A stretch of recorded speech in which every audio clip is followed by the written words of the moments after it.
Right now, you probably think your money is sitting in a bank. Pause. It isn't. Not really. Not in any way that would comfort you if you actually thought about it. The number you see on your banking app, that's not a stack of cash somewhere with your name on it. That's a promise, a legal obligation, an entry in a database that says the bank owes you that amount. There's a difference. And that difference matters more than most people realize.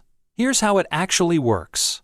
When you deposit money into a bank, you don't store it, you lend it. Legally, the moment your cash crosses that counter, it belongs to the bank. What you get in return is a liability. They're promised to give it back when you ask. And while you're waiting to ask, they use it. Banks take deposits and loan them out to homebuyers, to businesses, to other banks. They collect interest on those loans while paying you a fraction of a % to hold your cash.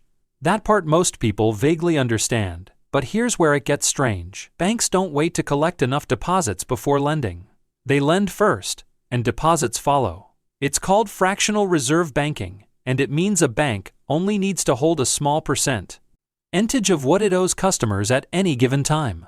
In the United States, the Federal Reserve dropped reserve requirements to 0 in 2020. 0. Read that again. Banks are not legally required to hold any specific portion of your money in reserve. What keeps the system from collapsing isn't a vault full of cash. It's the assumption that not everyone will ask for their money back at the same time. That assumption has a name. It's called confidence. And confidence, as history has shown, is fragile. In 2008, confidence cracked. Not completely, but enough.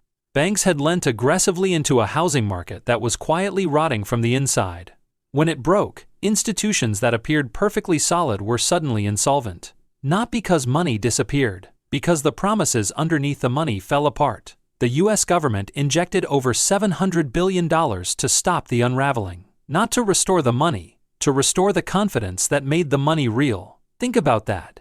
The world's largest economy nearly collapsed, not because it ran out of resources, but because enough people stopped believing in a shared fiction at the same time. Now zoom out. This isn't a flaw in the system. It is the system.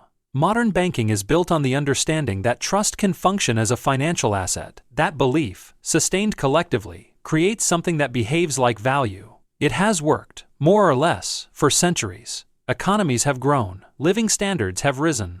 The math, on a long enough timeline, holds together. But the math only holds because behavior stays predictable, because most people never question it, because you log into your app, see your balance, and feel secure, and that feeling of security is itself part of what makes the system function. You are not just a customer, you are a participant in maintaining the illusion that makes it real. So, the next time you check your balance, consider what you're actually looking at. Not money, not savings, a claim. A contractual right to demand money from an institution that doesn't have it, and doesn't need to, as long as everyone else continues to believe the same thing you do. Pause. The question worth sitting with isn't whether the system is stable, it's what happens the day enough people decide to find out.